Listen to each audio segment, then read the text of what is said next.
The character Miles Morales from the Spider-Man comics has quickly become a fan favorite Spider-Man character over the years, largely because of the Spider-Man to the Spider-Verse movie, which will go down as one of the best animated movies of all time, and responsible for making Miles Morales as popular as he is today. So when Spider-Man Miles Morales was announced at the PS5 reveal showcase, and announced as a launch title for the PS5, the hype was unreal for this game, and for good reason too. The marketing, graphics, and little snippets of the gameplay looked amazing, and Sony did a really good job convincing the people to spend their hard-earned cash on this game, as well as the PS5 of course. But people were skeptical, including me. Was this game gonna live up to the hype? Why is there another Spider-Man game 2 years after the original? And when it was released, did it feel rushed? Well, let's swing across snowy Harlem, knock out some bozos, and bully Morales straight into this mediocre review.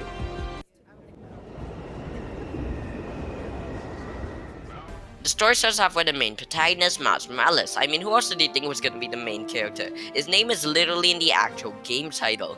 Moving on, after the main events of the first game when Miles Morales was bitten by a radioactive spider, Peter Parker has fully taken Miles under his wing, as he lets Miles tag along in dangerous fights and trains him at the same time. Anyways, when Peter and Miles chill at the top of the pizza place to talk, Peter announces he's going to Simcaria for a few weeks, and he wants Miles to take on the mantle to protect New York while he's out of the city. And certain superhero story fashion, when Spider-Man leaves for Simcaria, of course something bad happens. This time a gang war is erupted between the Roxxon Energy Corporation and the criminal army known as the Underground, led by the Tinkerer, and it's Miles Morales' job to stop this war before it escalates into anything disastrous. The first 30 minutes to an hour of the game is absolutely amazing. It sets the stage for what's to come in terms of gameplay wise, and a great introduction to an open world known as Snowy Harlem. Unfortunately, it all goes downhill from here. After the first hour of the game, it does not get better, but worse. First of all, the story is predictable from the start. It barely takes any risks and plays it safe to the point that it's almost unoriginal. The story is just like any generic superhero movie story. It has predictable plot points, plot twists, and any other exciting factor about the story is spoiled by the lack of pacing, and I could see what's happening from a mile away. It's not all bad though. Character development is good, and it does develop a lot of characters throughout the story, and that's great if it only was that for the rest of the story. The villain is a joke. Literally, the villain's name is a Tinkerer. Tell me that name does not sound like a name a 5-year-old kid would name a villain. The backstory didn't serve any justice to the character since it was bland and generic. They ruined this character from the comics, as there's no sense of inspiration from any Spider-Man comic that features the Tinkerer. They have completely redone this character to the point where it should just be remade into a brand new unique villain. Overall, the story is just plain generic and predictable with nothing different from any other similar superhero stories. Just try that web jump with me! The gameplay for Spider-Man Miles Morales is one of the factors of the game that makes up for the poor storytelling, as it's so damn good. The combat in Spider-Man Miles Morales is one of the best combat mechanics in the superhero video game genre. While it's not a huge leap of innovation in combat from its predecessor, Marvel's Spider-Man, it largely innovates enough from the new Venom abilities Miles Morales has. As one of the main aspects of the game, Miles Morales gains brand new powers in the form of bioelectricity. This allows Miles to shock enemies, bring them up in the air for air combat, to be used in several different ways to your advantage. Miles Morales can also camouflage and disappear from enemies to trick his fellow opponents for some easy takedowns.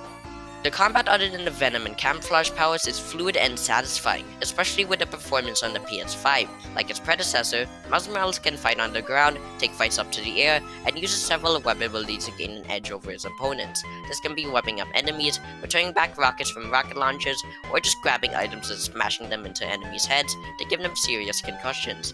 Overall, the combat is amazing and smooth.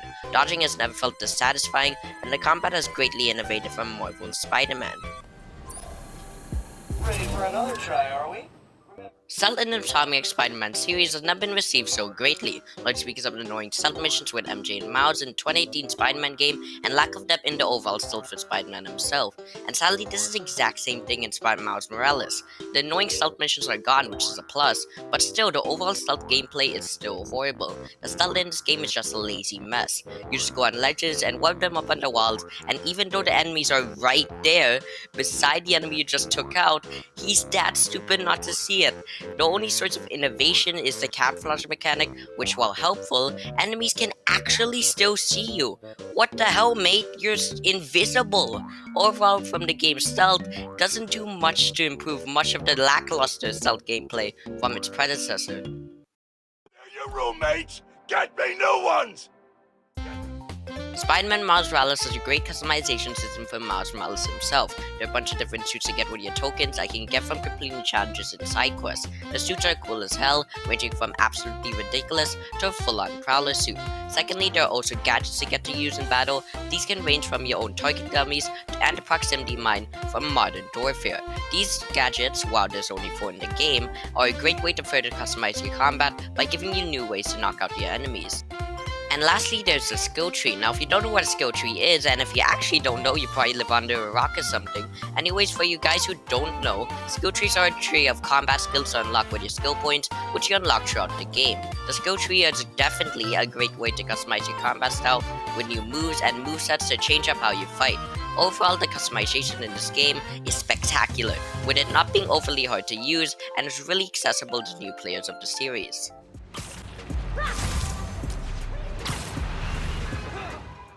Open world games have to have a great atmosphere to immerse you into the world, giving you connection of what I actually feel like in a real world, and Spider-Man Miles Morales absolutely nails that. The open world of snowy Harlem in New York is a beautiful, rich, and alive city with a bunch of side quests and challenges to do.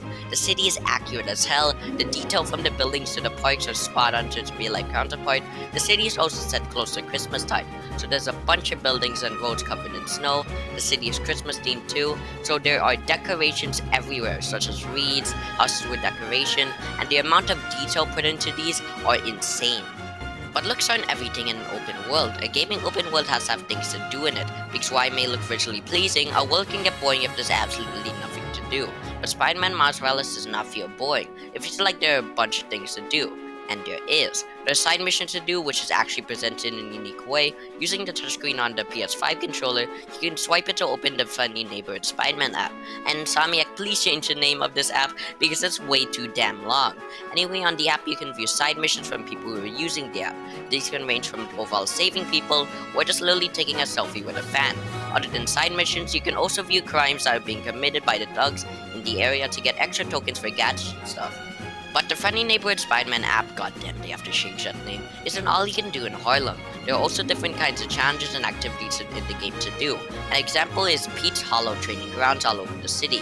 They show a bunch of different new moves from the first game, which is actually really cool. There's also collectibles to collect in the game, which there is a buttload of reference to old Marvel comics. Other things in the city to do are multiple bases to defeat, like Ubisoft's games, and completing all of these activities can get you exclusive suits and gadgets. Overall, the open world is stunning with multiple activities to do and engaging side missions that definitely makes up for the story.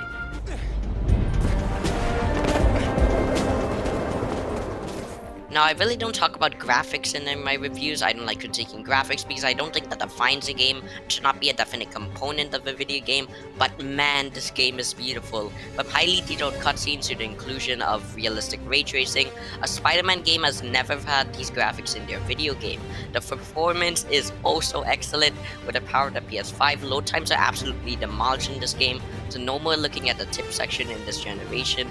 Even at 1080p, this game looks graphically great. With a boosted 60 frames per second, this game excels at the amazing gameplay by making it as seamless as possible. Spider-Man Miles Morales excels in all the areas of the game, but widely disappoints in some key components. The story leaves a lot desired with its generic story and its poorly executed villain, and it still is a horrible example of what stealth shouldn't be. But these components can be redeemed by its smooth and crisp gameplay, top-level customization, a stunning open world, and its excellent performance. So Spider-Man Miles Morales will get a mediocre 7 out of 10. And that's the end of another mediocre review.